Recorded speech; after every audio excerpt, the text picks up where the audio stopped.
이르시되 모든 혈육 있는 자의 포악함이 땅에 가득함으로 그 끝날이 내 앞에 이르렀으니 내가 그들을 땅과 함께 멸하리라. 너는 고패를 나무로 너를 위하여 방주를 만들되 그 안에 칸막을 막고 역청을 그 안팎에 칠하라.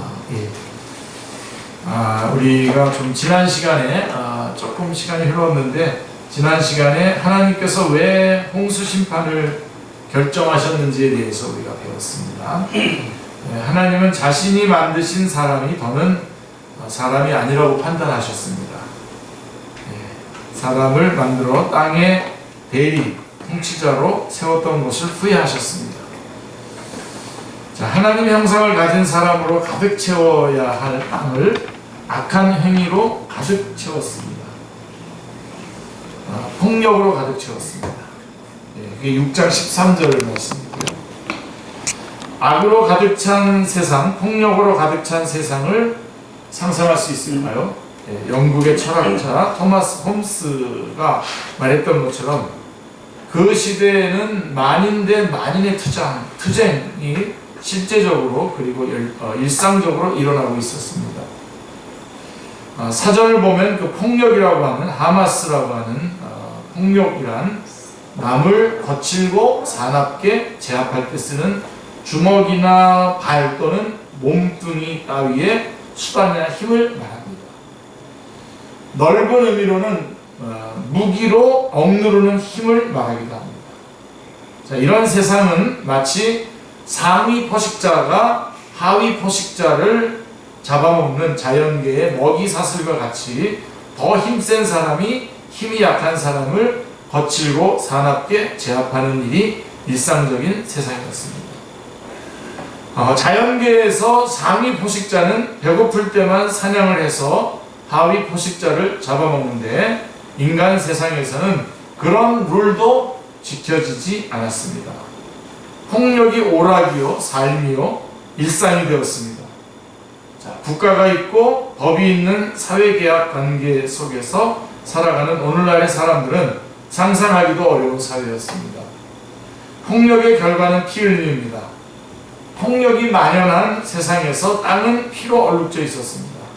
가인이 아벨을 폭력으로 죽였을 때 아벨의 핏소리가 땅에서 호소했는데 이 시대에는 아벨처럼 죽은 수많은 사람의 핏소리가 땅에서 호소하고 있었습니다. 하나님은 그 시대 사람들의 역사를 더는 진행시키실 수는 없으셨습니다. 그들의 역사를 끝내고자 하셨습니다. 그래서 하나님은 자신의 결정을 노아에게 말씀하셨습니다. 6장 13절 우리 다시 한번 같이 읽겠습니다. 모든 혈육 있는 자의 포악함이 땅에 가득함으로 그 끝날이 내 앞에 이르렀으니 내가 그들을 땅과 함께 멸하리라. 이 말씀대로 노아의 나이가 600살이 되던 해에 홍수가 시작되었습니다. 성경은 홍수가 시작된 날짜까지 정확하게 기록하고 있습니다. 아마도 노아가 600살 되던 해에 둘째 달 17일 그날에 땅속에 샘이 열리고 하늘의 구름이 비를 쏟아부었습니다. 아마 이렇게 일기를 썼던 것 같습니다. 비는 땅 위에 40일 동안 밤낮으로 쏟아졌습니다. 그리고 비가 40일 동안 그치지 않고 내려서 대홍수가 났습니다.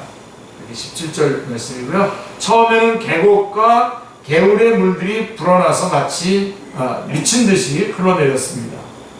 이어서 빗물을 머금은 땅들이 물러져 산사태가 일어났고요.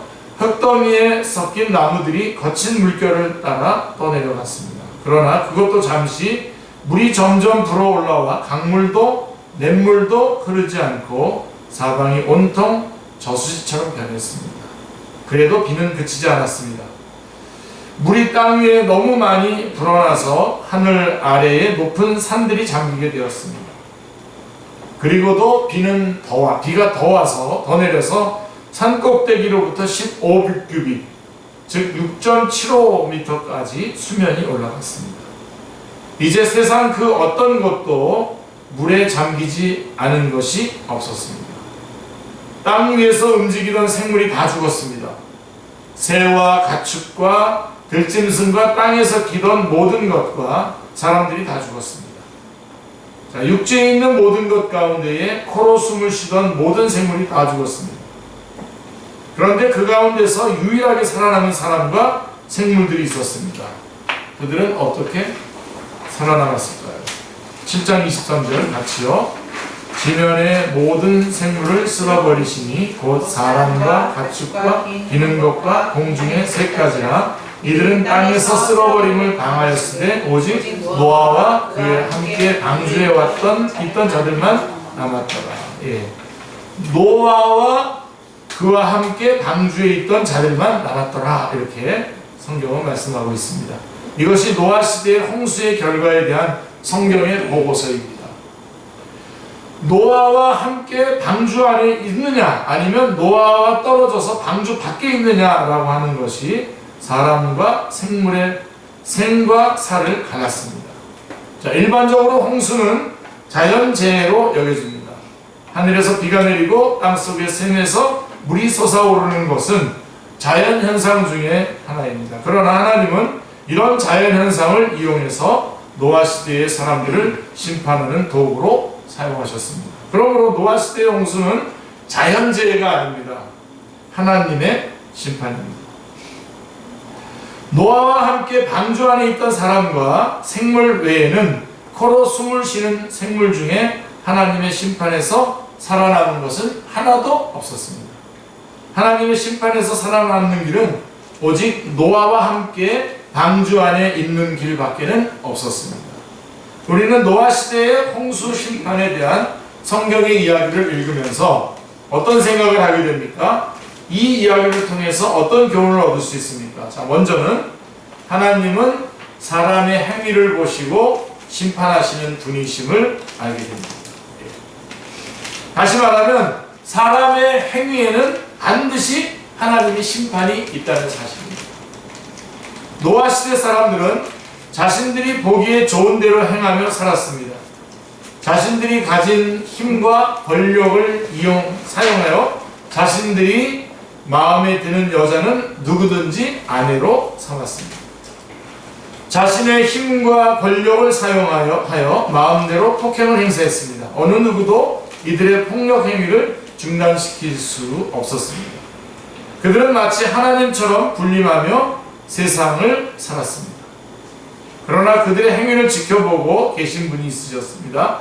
하나님은 그들의 행위를 다 보시고 마침내 그 행위에 걸맞는 심판을 행하셨는데 그것은 바로 홍수로 쓸어버리는 것이었습니다.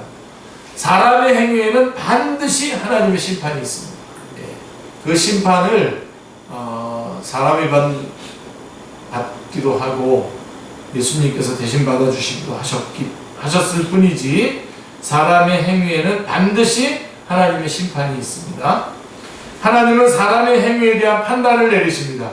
성경의 진리는 언젠가는 모든 인생이 평가받을 날이 있다는 것이 성경의 진리입니다.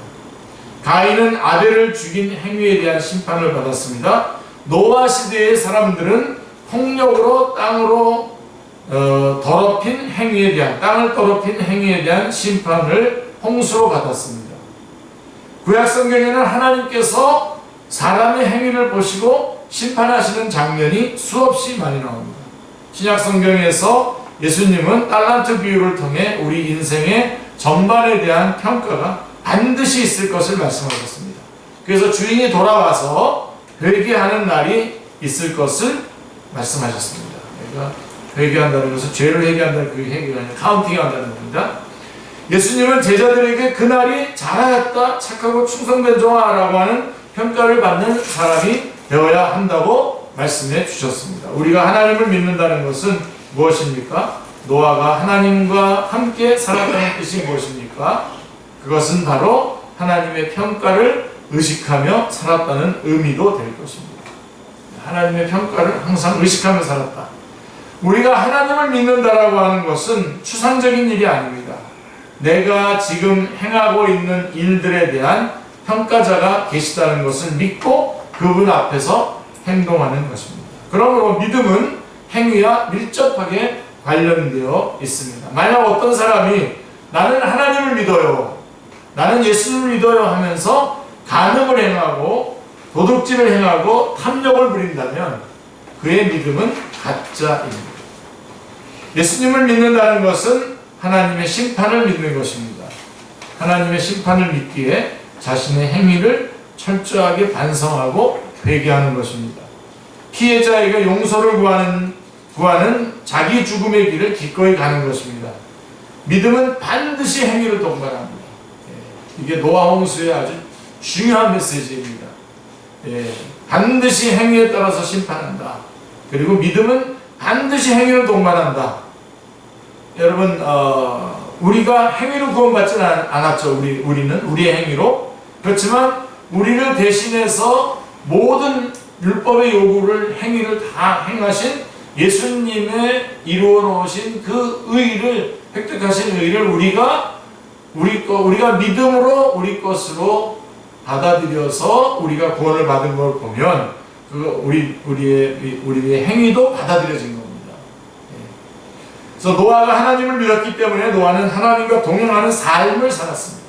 행위가 있었습니다. 모든 사람들이 폭력을 행하며 살 때에 노아는 하나님 앞에 의로운 삶을 살았습니다. 하나님을 의식하며 하나님께서 좋아하시는 일을 하고 싫어하시는 일을 피했습니다. 그래서 히브리서 11장 7절은 노아의 삶을 한마디로 이렇게 평가합니다. 히브리서 11장 7절 같이요. 믿음으로 노아는 아직 보이지 않는 일에 경고하심을 받아 경외함으로 방주를 준비하여 그 집을 구원하였으니 이로 말미암아 세상을 정죄하고 믿음을 따르는 의의 상속자가 되었느니라.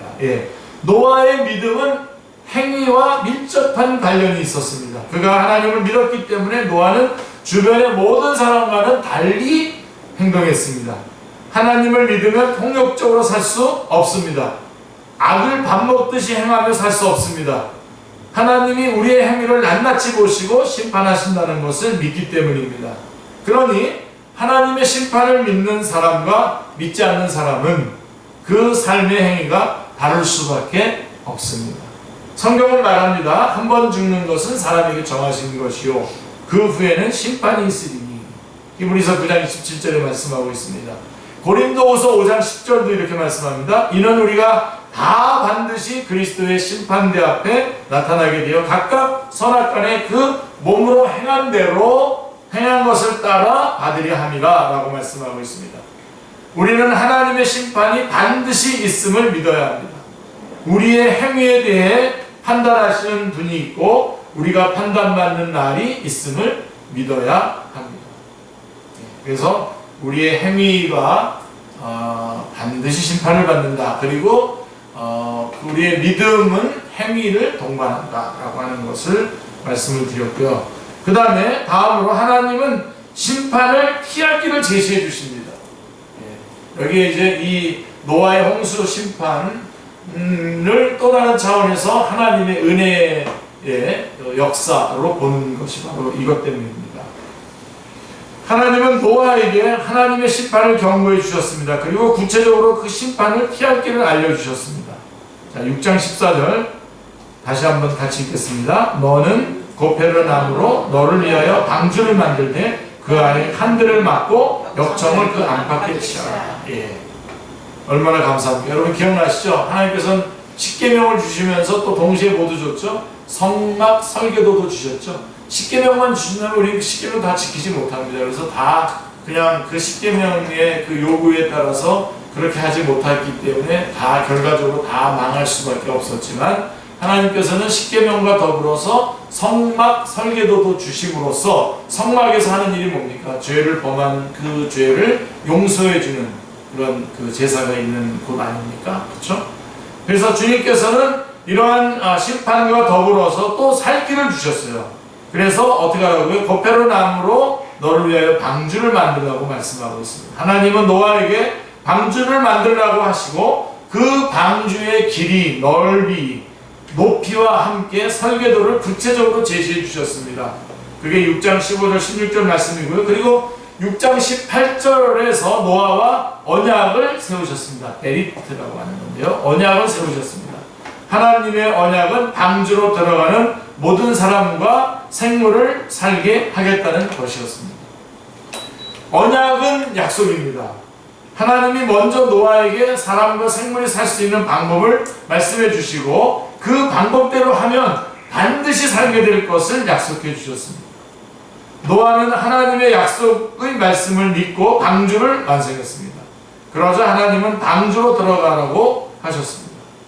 방주로 들어가서 사람과 생물들을 온 땅 위에 살아남게 하라고 하셨습니다.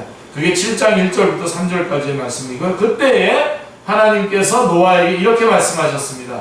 쉬운 성경으로 보면 내가 보기에 이 세대에는 너만이 내 앞에서 의로운 사람이다 라고 이렇게 말씀하셨어요. 굉장히 선명하게 보이죠? 하나님은 의로운 사람 노아에게 심판을 피할 길을 제시해 주셨습니다. 사실 노아도 심판의 대상입니다. 그렇죠? 그런데 피할 길을 제시해 주셨습니다. 노아는 하나님의 명령대로 그대로 행했고 홍수 심판에서 자신이 살 뿐만 아니라 수많은 생명체들을 살렸죠. 하나님은 의로운 사람에게 하나님의 심판을 피할 길을 제시해 주십니다. 할렐루야. 그렇다면 우리가 하나님의 심판을 피하는 유일한 방법은 무엇입니까? 의로운 사람이 되어서 하나님이 제시한 길로 가는 것입니다. 이 말은 앞뒤를 바꾸어 말해도 맞습니다. 하나님이 제시한 길로 가는 의로운 사람이 되어야 합니다. 의로운 사람만이 하나님이 제시한 길로 가고 하나님이 제시한 길로 가는 사람만이 의로운 사람입니다. 노아는 하나님의 뜻을 따라 하나님과 함께 살았기 때문에 의로운 사람이었습니다. 그렇다면 오늘날의 의로운 사람은 누구입니까? 로마서 3장 21절 24절에서 누가 의로운 사람인가를 잘 말씀해주고 있죠. 이제는 율법 외에 하나님의 한 의가 나타났으니 율법과 선지자들에게 증거를 받은 것이다. 곧 예수 그리스도를 믿음으로 말미암아 모든 믿는 자에게 미치는 하나님의 의인이 차별이 없느니라. 모든 사람이 죄를 범하였음에 하나님의 영광에 이르지 못하더니 그리스도 예수 안에서 있는 성령으로 말미암아 하나님의 은혜로 값없이 의롭다 하심을 얻은 자 되었느니라. 자, 복음이 뭐라고 했죠? 하나님의 의가 나타나는 것이죠. 그 하나님의 의를 어떻게 받습니까? 믿음으로 받죠. 왜 이 복음이 필요합니까? 모든 사람이 죄를 범했기 때문에. 그러면 어떻게 그것이 가능해졌습니까? 예수님이 십자가에서 물과 피를 흘리셔서 우리의 죄를 속량하셨기 때문이다. 바로 지지난주에 우리가 나눴던 거죠. 제가 이거 쉬운 성경으로 한번 또 읽어드릴게요. 로마서 3장 21절 24절. 그러나 이제는 율법 없이도 하나님께로부터 오는 의가 나타났습니다. 이것은 율법과 예언자들도 증언한 것입니다. 하나님께서부터 오는 의는 예수 그리스도를 믿는 믿음을 통해서 옵니다. 이 의는 믿는 사람이라면 누구에게나 주어지는 것이며 사람을 차별하지 않습니다. 모든 사람이 죄를 지어 하나님의 영광에 이룰 수 없게 되었습니다. 그런 사람이 그리스도 예수께서 주시는 속죄를 통해 하나님의 은혜로 의롭다는 판단을 받습니다. 그것은 하나님께서 거저 주시는 선물입니다. 예수님은 하나님께로부터 오신 의입니다. 의. 여러분, 의 그러면 좀 어렵죠?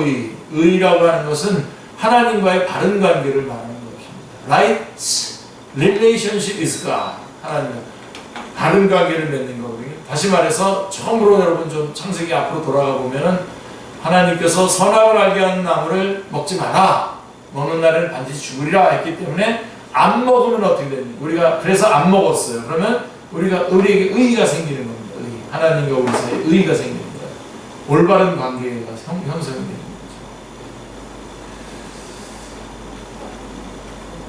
그래서 이 로마서 3장 21절 24절에서 말씀하고 있는 이 의로운 사람, 이것은 마치 법정에서 판사가 최종 판결을 선고하는 것과 같습니다. 그래서 여러분, 우리가 칭의 그럴 때에 이것은 법정적인 의미가 있는 겁니다. 법정적인 의미. 내용이 바뀌는 게 아니라 하나님께서 나를 의롭다고 판결을 내리시는 겁니다. 그러면은 내가 의로운 거예요. 내용과 관계없이. 건이 왔네요. 자, 그래서 예수님을 믿으면 노아처럼 우리도 의롭다는 판단을 받고 심판에서 피할 길을 얻습니다. 누구든 예외가 없습니다. 그러나 예수님을 믿는다는 것은 죄의 인정과 회개, 피해자에게 용서를 구하는 절차가 필요합니다. 믿음은 반드시 그에 걸맞은 행위를 동반하기 때문입니다. 믿음은 죄의 인정과 회개를 낳습니다. 자, 예수님을 믿는다면 그 사람은 반드시 죄를 인정하고 죄를 회개하게 됩니다. 우리 가운데 자기의 죄를 인정하지 않고 회개하지 않았는데도 그리스도인이 된 사람이 있습니까? 여기 아무도 없죠. 다 자기의 죄를 인정했고 하나님 앞에 회개했을 때 하나님께서 우리를 받아주십니다. 자, 마지막으로 하나 더, 우리는 하나님을 최종 결정권자로 여기며 살아야 됩니다. 그래서 이 노아에게 방주를 만들라고 하시는 이 하나님의 모습 속에서 우리는 하나님을 최종 결정자로 여기며 살아야 한다라고 하는 말씀을 배우게 됩니다. 믿음으로 노아는 아직 보지 못하는 일에 대한 하나님의 경고를 들었습니다. 온 세상 사람들을 쓸어버릴 홍수는 노아뿐 아니라 그 당시 인류가 단 한 번도 보지 못한 홍수였습니다. 전에 무슨 경험을 했거나 그랬던 것이 아닙니다. 그러면 좀 더 받아들이기가 쉽지 않겠습니까? 그러나 처음 경험하는 일입니다. 한 번도 일어나지 않는 일이 일어난다는 경고를 받아들이기 위해서는 오직 믿음만 필요합니다. 인간의 이성이나 추론, 경험으로는 받아들일 수가 없습니다. 그러나 노아는 하나님의 경고를 믿음으로 받아들였습니다. 주님께서 분명히 홍수로 심판하실 것이고 방주를 만들어서 구원을 받아야 된다라고 하는 그 주님의 말씀. 그리고 그래서 하나님께 순종해서 그의 가족과 생물들을 구원할 방주를 지었던 것입니다. 왜 굳이 고페르 나무로 지어야 하나요? 여기저기에 흔한 나무로 지으면 안 되나요? 방주의 크기가 너무 커서 힘에 벅찬데 좀 더 작게 만들면 안 될까요? 제 경험으로 배는 앞이 뾰족해야 할 것 같은데 방주처럼 만들면 안 되지 않나요? 잠깐만요, 하나님. 제 생각에는 하면서 노아는 이렇게 말하지 않았습니다. 이렇게 말하지 않았고요. 6장 22절에 보면 노아는 하나님께서 명령하신 대로 모든 일을 행했습니다. 7장 5절에도 보면 노아는 여호와께서 명령하신 대로 모든 일을 했습니다. 노아는 하나님을 최종 결정자로 인정했습니다. 노아는 하나님의 말씀을 자신의 생각, 경험, 이성으로 판단하여 취할 것은 취하고 버릴 것은 버리지 않았습니다. 노아는 하나님 대신 자신이 최종 결정권자가 되려고 하지 않았습니다. 노아는 기꺼이 하나님의 말씀의 준행자로 살았습니다. 팔로워. 우리 축제교회 성도님들 바로 이런 사람들이 되시기를 주님의 이름으로 축원합니다. 노아는 하나님을 믿었기에 하나님이 말씀하시는 것을 자신이 판단하지 않았습니다. 우리는 이해되어야 믿을 수 있다고 말하곤 합니다. 물론 믿는 데 있어서 이해하는 것은 대단히 중요합니다. 이성의 작동이 필요하기 때문에요. 그러나 어거스틴이 말한 대로 성경 말씀은 이해하고 믿는 것이 아니라 믿고 나서 이해되는 것이 대부분입니다. 베드로의 고백, 우리가 주는 하나님의 거룩하신 자신 줄 믿고 알았습니다. 알고 믿었습니다가 아니라 믿고 알았습니다. 믿고 나면 알게 됩니다. 예를 들어 대부분의 아이들은 부모를 이해하지 못합니다.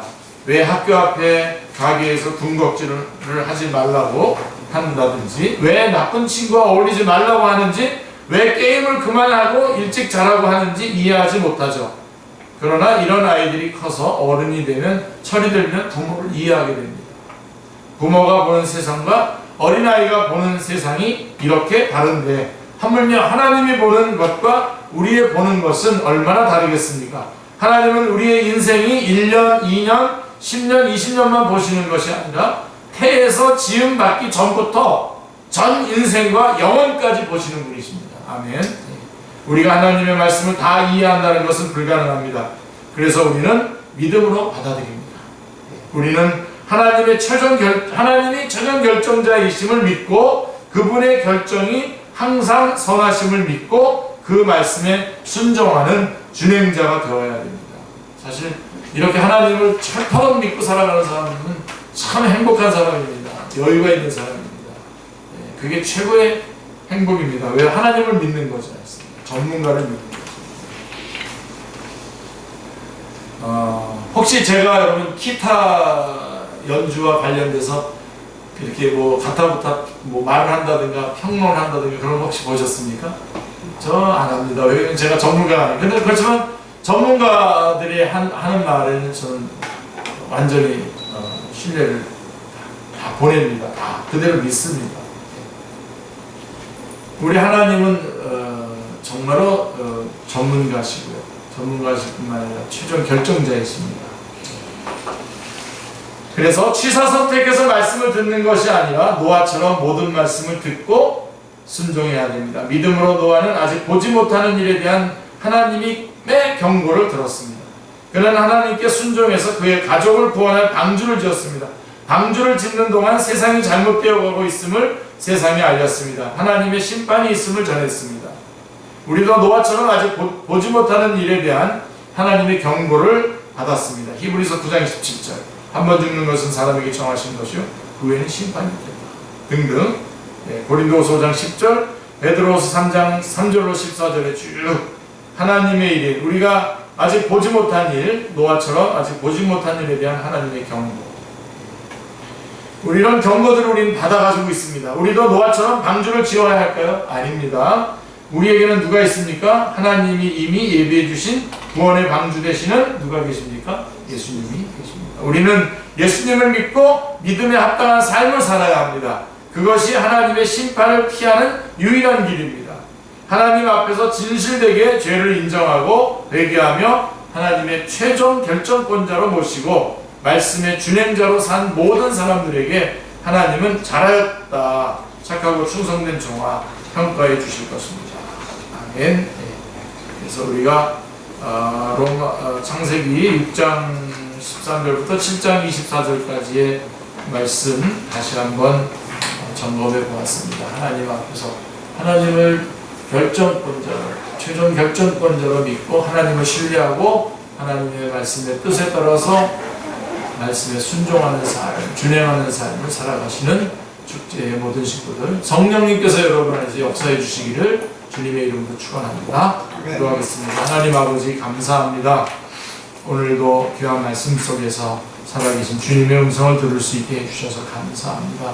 하나님 말씀해 주셨사오니 이제 저희가 마음으로 받고 또 그 말의 뜻을 깨달아 알고 이제 이 말씀대로 삶 속에 적용하면서 순종하며 살아가기를 원합니다. 주님 저희들을 도와주시고 말씀 따라 순종해 나갈 때에 주님과 동행하며 주님과 호흡하며 주님께 영광 돌리는 저희 축제의 모든 식구들 다 될 수 있게 인도하여 주시옵소서. 이제 한 주간의 삶의 현장으로 이제 나아갑니다. 주님 저희들 불꽃 같은 눈으로 지켜주시고 눈동자와 같이 보호해 주시고 머리털 하나도 상하지 않도록 주님 인도하여 주시기를 원합니다. 온몸에 건강을 주시고 머리끝부터 발끝까지 온몸의 기관들이 다 윤택하고 힘있게 하여 주시옵시고 또 그 마음은 주님이 주시는 깊은 평강을 허락해 주시기를 원합니다. 기쁨과 감사도 함께 넘치게 하여 주시고 또 그 영은 성령으로 충만하게 하여 주셔서 하나님 주님께 다음대의 주의 복음을 전하며 또 우리도 말씀 굳게 의지하며 승리하는 삶을 살아갈 수 있도록 역사하여 주시옵소서. 이 시간에도 주의 복음을 전하기 위해서 수고하는 우리 선교사님들과 선교지 위에 함께하여 주시고 그곳에서 생명의 역사가 오늘도 일어나게 하여 주시기를 원합니다. 우리 선교사님들에게 필요한 모든 것 주님께서 공급하여 주시고 그 필요를 채워주시기를 원합니다. 이 나라와 이 민족 가운데 함께하여 주시고 주님 원하시는 일만 진행되게 하여 주시옵시고 국가 땅 가운데 주님 함께하여 주시고 예수님 믿는 것 때문에 고쳐당하는 우리 신앙의 동지들 주님께서 붙잡아 주시고 어서 속히 남과 북이 복음으로 통일되게 하여 주시옵소서. 감사드리오며 주 예수 그리스도의 이름으로 기도드리옵나이다. 아멘.